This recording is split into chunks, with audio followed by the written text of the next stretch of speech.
The evolution of management can be traced back to the days when human beings started living in groups.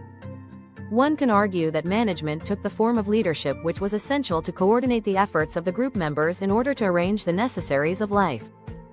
According to Egyptian literature of 1300 BC, the art of management was being practiced in different forms by different people. The literature clearly indicates the recognition of the importance of organization and administration in the bureaucratic setup. Similar records exist for China. According to L.S. Xu, Confucius's parables include practical suggestions for proper public administration and admonitions to choose honest, unselfish, and capable public officers. Modern management has developed through several stages or approaches. These approaches to the study of management may be classified as under I. Classification Approach 2. Neoclassical Approach 3. Behavioral Science Approach IV. Social System Approach V. Modern Organization Approach V. Contingency Approach Classical Approach. The classical theory represents the traditionally accepted views about organizations. In a way, it signifies the beginning of the systematic study of organizations. That is why it is said to be the oldest school of thought about organizations and their management. The classical theory ignored the impact of the external environment on the working of the organization. Thus, it treated organizations as closed systems. The classical thought can be studied under three streams, namely, classical theory, focus on management principles for efficient organization, administrative, functional or process approach. Henri Fayol, as organizations grew and became more complex, the need for a systematic understanding of the overall management process was felt. Managers became more concerned with the management of organizations than with improving the efficiency of individual jobs. They tried to identify the functions of a manager with emphasis on coordination of resources towards the achievement of stated objectives. This stream of the classical approach is known as administrative theory or functional approach or management process approach. This school of thought is also known as the universalist school because it believed that management principles are applicable to all kinds of group activities. Management principles. Fayol gave the following general principles of management. 1. Division of work. 2. Authority and responsibility. 3. Discipline. 4. Unity of command. 5. Unity of direction.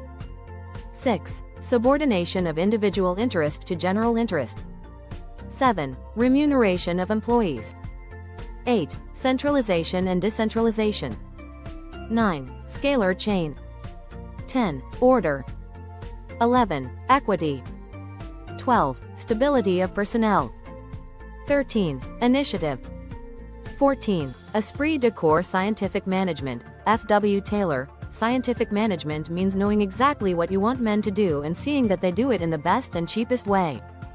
Scientific management implies the application of science to management. It means conducting business activities according to standardized tools, methods and trained personnel in order to increase the output, improve its quality and reduce costs and waste. Bureaucratic approach. Max Weber. Max Weber contributed to the organization theory by propagating bureaucracy as an ideal form of organization. Neoclassical approach. The classical writers including Weber, Taylor and Fayol neglected the human relations aspect. The neoclassicists focused on the human aspect of the industry. They modified the classical theory by emphasizing the fact that organization is a social system and the human factor is the most important element within it. They conducted some experiments, known as Hawthorne experiments, and investigated informal groupings, informal relationships, patterns of communication, patterns of informal leadership, etc. This led to the development of the human relations approach. Elton Mayo is generally recognized as the father of the human relations school. The basic tenets of neoclassical theory or human relations approach are as under I. The business organization is a social system too. The behavior of an individual is dominated by the informal group of which he is a member. 3. An individual employee cannot be motivated by economic incentives alone. His social and psychological needs must be satisfied to improve the level of management. IV. In an organization, it is ultimately a cooperative attitude and not the mere command which yields results. V. Management must aim at developing social and leadership skills in addition to technical skills. It must take interest in the welfare of workers. V. Morale and productivity go hand in hand in an organization. Behavioral science approach the human relations movement focused on interpersonal relations and overlooked the wider subject of organizational behavior. Organizational behavior involves the study of attitudes, behavior, and performance of individuals and groups in an organizational setting. It is also known as the human resource approach because it stresses the development of human beings for the benefit of both individuals and the organization. The behavioral approach is multidimensional and interdisciplinary in nature. Under it, the knowledge is drawn from behavioral sciences, e.g. psychology, sociology, anthropology, etc. is applied to understand, explain and predict human behavior. Therefore, this approach is also known as the behavioral science approach. Further, the behavioral scientists made the following propositions. A. An organization is a socio-technical system. B. Individuals differ with regard to attitudes, perceptions and value systems. As a result, they behave differently to different stimuli under different conditions. C. People working in the organization have their needs and goals which may differ from organizational goals. Attempts should be made to achieve fusion between organizational goals and human needs. D. A wide range of factors influences interpersonal and group behavior of people in organizations. Social system approach. According to social system approach, an organization is a cooperative system in which persons are able to communicate with each other and are willing to contribute to a common purpose. It is based on the generalization that an organization is a system and its components are interrelated and interdependent. A system is an interrelated set of elements that are organized according to a plan and function as a whole. Its important feature is that it is composed of a hierarchy of subsystems. An organization as a system has the following characteristics. A system is goal-oriented. 2. A system consists of several subsystems which are interdependent and interrelated. 3. A system is engaged in the processing or transformation of inputs into outputs. IV. An organization is an open and dynamic system. It has continued with the external environment as it gets inputs from the environment and also supplies its output to the environment. It is sensitive to its environment such as government policies, competition in the market, changes in tastes of people, etc. V. A system has a boundary which separates it from other systems.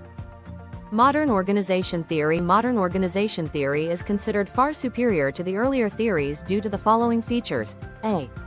The open system of organization. B. Adaptive change. C. Integrative. D. Traditional and neoclassical theorists were prescriptive in nature. Contingency approach. The contingency approach is a relatively new approach to organization and management. It is related to the system approach. The belief that organizations are open systems widened the perspective further, leading to the development of the contingency approach. It is also known as the situation approach. The contingency approach is based on the belief that there is no one best way to tackle the problems of management. The application of management principles and practices is contingent upon the environment. In the words of Kast and Rosenzweig, the contingency view seeks to understand the interrelationships within and among subsystems as well as between the organization and to define patterns of relationships of variables. The basic theme of the contingency approach is that there is no single best way of managing applicable in all situations. The best solution is that one that is responsive to the peculiarities of the given situation. Significant differences exist between one substation and others. Therefore, management should deal with different situations in different ways. In other words, the effectiveness of any technique is contingent on the given situation. The conditions and complexities of the situation determine which approach is applicable and effective.